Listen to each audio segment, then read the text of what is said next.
എല്ലാ കൂട്ടുകാർക്കും കർത്താവ് യേശു ക്രിസ്തുവിൻ നാമത്തിൽ എൻ്റെ സ്നേഹവന്ദനം. ഇന്ന് വളരെ പ്രധാനപ്പെട്ട ഒരു ചിന്തയാണ് ഈ വീഡിയോയിൽ നിങ്ങളുമായി പങ്കുവയ്ക്കുന്നത്. ഒരു വ്യക്തിയെ ദൈവം അഭിഷേകം ചെയ്തിട്ടുണ്ടോ അല്ലെങ്കിൽ ദൈവം തിരഞ്ഞെടുത്തിട്ടുണ്ടോ എന്ന് മനസ്സിലാക്കുവാൻ എങ്ങനെ സാധിക്കും? ദൈവം തിരഞ്ഞെടുത്തവർക്ക് ഉണ്ടാകുന്ന ജീവിതാനുഭവങ്ങൾ എന്തൊക്കെയാണ്, അവരുടെ ലക്ഷണങ്ങൾ എന്തൊക്കെയാണ് തുടങ്ങിയ കാര്യങ്ങളാണ് ഈ വീഡിയോയിൽ നാം നോക്കാൻ പോകുന്നത്. ഇംഗ്ലീഷിൽ അനോയിൻറ്റഡ് വൺ എന്ന് ദൈവം തിരഞ്ഞെടുത്ത വ്യക്തികളെ പറയുന്നു. എന്ന് പറഞ്ഞാൽ അഭിഷക്തൻ എന്നാണ് അർത്ഥം. കർത്താവിൻ്റെ അഭിഷക്തനെന്ന് ദൈവദാസന്മാരെക്കുറിച്ച് നാം പറയാറുണ്ട്. ക്രിസ്തു യേശുവിനെ അഭിഷക്തൻ എന്ന് പറയാറുണ്ട്. ക്രിസ്തു എന്ന പദവിയുടെ അർത്ഥവും അഭിഷക്തൻ എന്നാണ്. ഒരു പ്രത്യേക ഉദ്ദേശത്തിനു വേണ്ടി ദൈവം വേർതിരിക്കുന്നവരാണ് അഭിഷക്തന്മാർ. ബൈബിളിൽ അഭിഷക്തൻ എന്ന വാക്ക് സാധാരണയായി ദൈവത്താൽ തിരഞ്ഞെടുക്കപ്പെട്ട ഒരു വ്യക്തിയെ സൂചിപ്പിക്കുന്നു. പഴയ നിയമത്തിൽ പ്രവാചകന്മാർ പലരെയും രാജാക്കന്മാരായി അഭിഷേകം ചെയ്തതായി കാണാം. പഴയ നിയമത്തിൽ ഒരു വ്യക്തിയെ രാജാവായി പ്രവാചകൻ അഭിഷേകം ചെയ്യുന്നത് ആ വ്യക്തിയുടെ തലയിൽ അഭിഷേക തൈലം ഒഴിച്ചുകൊണ്ടായിരുന്നു. ഉദാഹരണമായി പറഞ്ഞാൽ ദാവീദ്, ശൗൽ തുടങ്ങിയവരെ. ശലോമോൻ രാജാവിനെ അഭിഷേകം ചെയ്തതിൽ നാഥാൻ പ്രവാചകനും പങ്കുണ്ടായിരുന്നു. 1 രാജാക്കന്മാർ 1-ാം അധ്യായം 45-ാം വചനത്തിൽ അത് വിവരിക്കുന്നു. അഭിഷക്തന്മാർ എന്നു പേര് പറഞ്ഞിട്ടുള്ള 17 പേരാണ് പഴയ നിയമത്തിൽ ഉള്ളത്. 6 പുരോഹിതന്മാർ, 9 രാജാക്കന്മാർ, 1 പ്രവാചകൻ എന്നിങ്ങനെയാണ് അഭിഷക്തന്മാരുടെ പഴയ നിയമത്തിലെ എണ്ണം.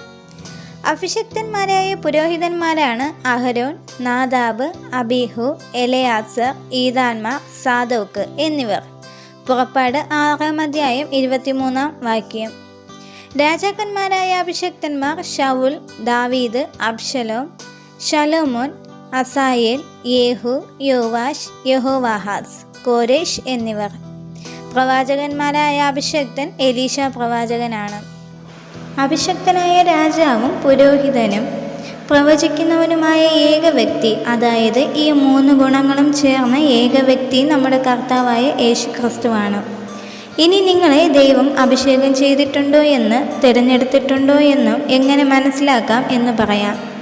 ഒന്നാമതായി, നിങ്ങൾക്ക് രാത്രി ദർശനത്തിൽ എന്തെങ്കിലും വെളിപ്പെടാറുണ്ടോ? ഉണ്ടെങ്കിൽ ദൈവം നിങ്ങളെ തിരഞ്ഞെടുത്തിരിക്കുകയാണ്. രാത്രി സ്വപ്ന ദർശനം എന്നത് എല്ലാവർക്കും ലഭിക്കുന്ന ഒന്നല്ല. എന്നാൽ വരാനിരിക്കുന്ന കാര്യങ്ങളോ ഇപ്പോൾ ചിലർ അനുഭവിച്ചു കൊണ്ടിരിക്കുന്ന കാര്യങ്ങളോ രാത്രി സ്വപ്നത്തിൽ നിങ്ങൾക്ക് ദൈവം കാണിച്ചു തരുന്നുണ്ടെങ്കിൽ 100% ദൈവം നിങ്ങളെ തിരഞ്ഞെടുത്തിരിക്കുന്നു എന്ന് മനസ്സിലാക്കുവാൻ സാധിക്കും. നിങ്ങളെ ദൈവം അഭിഷേകം ചെയ്യിക്കുന്നു. മറ്റുള്ളവർക്ക് ദൈവം നൽകാത്ത ഒരു അത്ഭുത വരമാണ് ദർശനവരം. ആ വരം നിങ്ങൾക്ക് ലഭിച്ചിട്ടുണ്ടെങ്കിൽ അതിനർത്ഥം ദൈവം നിങ്ങളെ തിരഞ്ഞെടുത്തിരിക്കുന്നു എന്നതാണ്. രണ്ടാമതായി, ദൈവശബ്ദം നിങ്ങൾ കേൾക്കുന്നുണ്ടെങ്കിൽ നിങ്ങൾ ദൈവം തിരഞ്ഞെടുത്തിരിക്കുന്ന ഒരു വ്യക്തിയാണ്.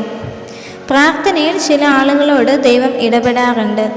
നിങ്ങൾക്ക് വ്യക്തമായി ചില വെളിപ്പാടുകൾ ലഭിക്കുന്നുണ്ടെങ്കിൽ ദൈവം നിങ്ങളെ തിരഞ്ഞെടുത്തിരിക്കുന്നു എന്നാണ് മനസ്സിലാക്കേണ്ടത്.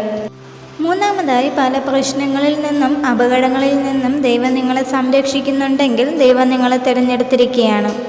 ദൈവം പ്രത്യേകമായി തിരഞ്ഞെടുത്ത് തൻ്റെ പദ്ധതികൾക്കായി വേർതിരിക്കുന്ന ഒരു വ്യക്തിയെ സകല അനർത്ഥങ്ങളിൽ നിന്നും വിടുവിക്കും.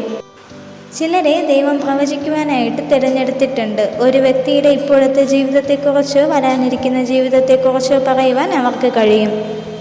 നമ്മുടെ മേലുള്ള അഭിഷേകം നാം ഒരിക്കലും നഷ്ടപ്പെടുത്തരുത്. അതിനെ മുറുകെ പിടിച്ച് പരിശുദ്ധാത്മാവിനാൽ നിറയുവാൻ നമ്മെ ഏവരെയും ദൈവം സഹായിക്കുമാറാകട്ടെ. ആമേൻ.